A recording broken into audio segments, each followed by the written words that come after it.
नमस्कार दोस्तों, आप सभी का स्वागत करते हैं यूकेएसएससी क्रैकर में। तो दिल्ली यूनिवर्सिटी में जो है असिस्टेंट प्रोफेसर की नई वैकेंसी निकली है जो कि लक्ष्मीबाई कॉलेज में है। टोटल वैकेंसीज़ की अगर हम बात करें तो 104 वैकेंसीज इसमें रहने वाली हैं।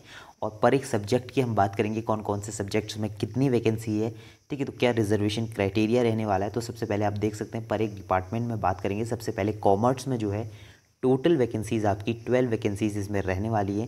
तो इसमें पूरा कंप्लीट में हम डिटेल में बात करेंगे क्या एलिजिबिलिटी क्राइटेरिया रहेगा, किस तरीके से आपकी शॉर्ट लिस्टिंग रहेगी, किस तरीके से इंटरव्यू रहेगा, ठीक है। तो पूरा आप वीडियो को पूरा एंड तक ज़रूर देखें।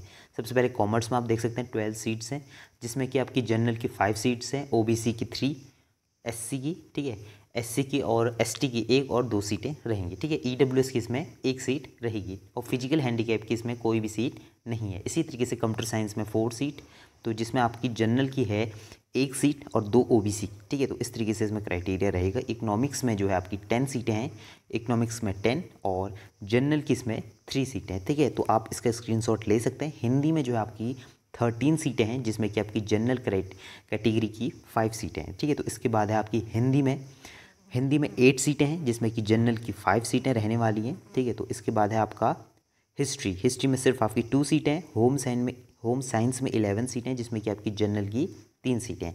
इसके बाद है म्यूज़िक में जनरल की 1 सीट है। इसके बाद है फिलॉसफी में 8 सीटें हैं, 8 सीटें, जिसमें कि 2 सीटें जनरल की हैं। इसी तरीके से फिजिकल एजुकेशन में सिर्फ 1 ही सीट है, वो भी आपकी जनरल की है। पॉलिटिकल साइंस में 2 सीटें हैं जनरल की और पंजाबी में आपकी 1 सीट है। ठीक है, ये आपका जो है इसमें 4 सीटें हैं। संस्कृत में आपकी 1 सीट इसमें रहने वाली। इसी तरीके से आपकी सोशियोलॉजी में 3 सीटें, ईवीएस में 2 सीटें। तो टोटल वैकेंसीज़ की अगर हम बात करें तो 104 वैकेंसीज़ रहने वाली। तो इस तरीके से अब बात कर लेते हैं किस तरीके से इसमें एजुकेशन क्वालिफिकेशन मांगी गई है, किस तरीके से जो है पूरा डिटेल में हम जानेंगे। सबसे पहले आप देख सकते हैं आपको ऑनलाइन जो है इसमें अप्लाई करना होगा और ये जो रहेगा आपका लक्ष्मीबाई कॉलेज रहने वाला है, ठीक है। तो जो अपनी पूरी डिटेल्स हैं उनको अच्छे से फिलअप कर लीजिए। ऑनलाइन मेथड रहेगा। एप्लीकेशन फ़ीस की अगर हम बात करें तो सिर्फ जनरल, ओबीसी और ईडब्ल्यूएस कैटेगरी के लिए 500 रुपीज़ इसमें चार्ज रहेगा और SC ST physical handicap category और वुमेंस के लिए कोई भी एप्लीकेशन फ़ीस नहीं रहेगी, ठीक है। तो ये चीज़ का आप ध्यान रखिए। इसके बाद है एक ही बार जो है फीस सबमिट होगी और पूरी डिटेल्स हम देख लेंगे। अब सीधे बात कर लेते हैं ये किस तरीके से रहेगा, ठीक है। तो इसमें आपका जो है शॉर्ट लिस्टिंग कैंडिडेट्स होंगे, called interview should be reported, ठीक है। तो इसमें आपकी शॉर्ट लिस्टिंग होगी, आपका जो स्कोर होगा, ठीक है, एपीआई स्कोर होगा, उसके अकॉर्डिंग ही जो है आपको इंटरव्यू में बुलाया जाएगा, ठीक है। तो इसमें आपका जो है एग्ज़ाम नहीं होगा।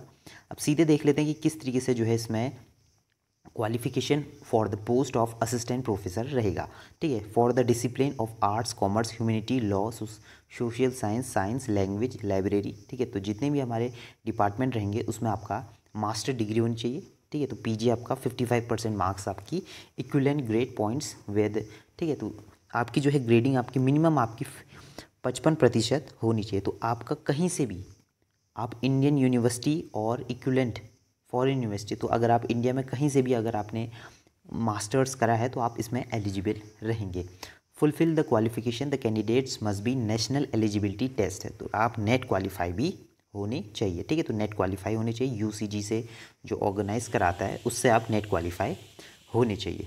देन इसके बाद बात कर लेते हैं अगर आपने पीएचडी करी है, ठीक है। तो ये आप देख सकते हैं यहाँ पे और लगा है, ठीक है। तो ये अगर आपने पीएचडी करी है तो आपको फॉरेन यूनिवर्सिटी से रैंकिंग अबंग टॉप, ठीक है, 500। तो अगर आपने फॉरेन यूनिवर्सिटी से पीएचडी करी है तो आपको 5 मतलब जो आपकी यूनिवर्सिटी है वो टॉप 500 में आनी चाहिए, ठीक है। इसी तरीके से आपका ये रहेगा। देन आपके पास सीधे ये आप नोटिफिकेशन देख लीजिएगा। इसके बाद है आपका जो आपकी एक्स्ट्रा जो होती है करिकुलर एक्टिविटीज़, तो वो आपकी इसमें मेंशन रहेगी।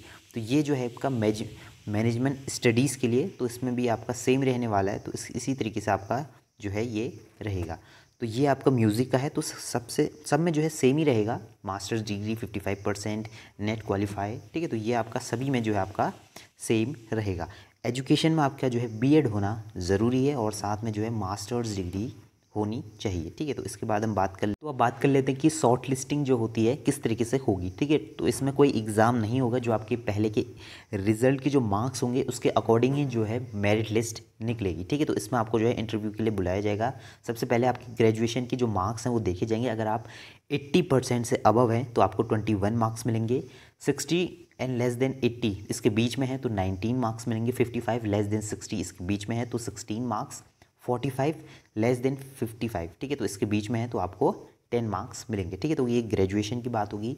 पोस्ट ग्रेजुएशन में आपको 80 से अबव है तो 25 मार्क्स, 60 से लेस देन 80 हैं तो 23 मार्क्स। इसी तरीके से आपका 55 इन SC ST OBC और नॉन क्रिमिनल जो रहता है उसमें आपको 20 मार्क्स मिलेंगे। अगर आपने MPhil करा है, MTech करा है, ठीक है, LLM करा है, MLED करा है तो इसमें आपको 60% से अबव है तो 7 मार्क्स, और 55 एंड लेस हैं तो आपको 5 नंबर इसमें बोनस मतलब जो है मार्किंग मिलेगी। अगर आपने PhD करी है तो इसमें आपको 25 मार्क्स। नेट विद JRF करा है तो 10 मार्क्स। नेट करा है तो आपको 8 मार्क्स इसमें मिलेंगे। ठीक है, तो ये आपका जो है शॉर्ट लिस्टिंग का पूरा क्राइटेरिया रहेगा। इसी तरीके से अगर आपने research publications 2 marks for each research publication published in peer revised और UCG लिस्ट जनरल, ठीक है, जर्नलिस्ट जो रहता है उसमें आपको 6 नंबर मिलेंगे। Teaching post doctoral experience 2 marks for 1 year, ठीक है, तो मैक्सिमम 10 मार्क्स आपको मिलेंगे। कोई अवार्ड मिला है, national international awards given by the national organisation government of India government, ठीक है, तो ये अगर आपको अवार्ड मिला है तो 3 नंबर। और state level award giving by the state government तो आपको 2 मार्क्स मिलेंगे। ठीक है, तो ये आपका जो है इस तरीके से रहेगा। इसी तरीके से MPhil MTech इसमें आपको मैक्सिमम 25 मार्क्स मिल सकते हैं, इसमें 10 मार्क्स मैक्सिमम ये, ठीक है, तो ये आपकी मार्किंग रहेगी। तो टोटल आपका एकेडमिक स्कोर रहेगा, रिसर्च पब्लिकेशन 6 नंबर की रहेगी, टेक्निकल एक्सपीरियंस रहेगा, और टोटल आपका 100 मार्क्स का जो है ये शॉर्ट लिस्टिंग क्राइटेरिया रहने वाला है। ठीक है, तो ये आप अच्छे से देख लीजिए शॉर्ट लिस्टिंग का किस तरीके से रहेगा। 5 नंबर का रिलैक्सेशन SC ST और फिजिकल हैंडीकैप कैंडिडेट्स को मिलेगा। ठीक है, तो ये आप देख सकते हैं इंपॉर्टेंट नोटिफिकेशंस। तो आपकी जो लास्ट डेट रहेगी फॉर्म फिल करने की तो वो आपकी 21 जून रहने वाली है। तो आपको इस वेबसाइट में जाके ऑनलाइन अप्लाई कर लेना होगा। ठीक है, तो इस वेबसाइट में जाइए, इसका लिंक मैं आपको प्रोवाइड करा दूंगा। कोई भी अगर आपको डाउट है, क्वेरी है, कुछ पूछना है तो आप कमेंट बॉक्स में ज़रूर पूछें। मिलते हैं नेक्स्ट वीडियो में, तब तक के लिए बाय बाय। जय हिंद, जय भारत।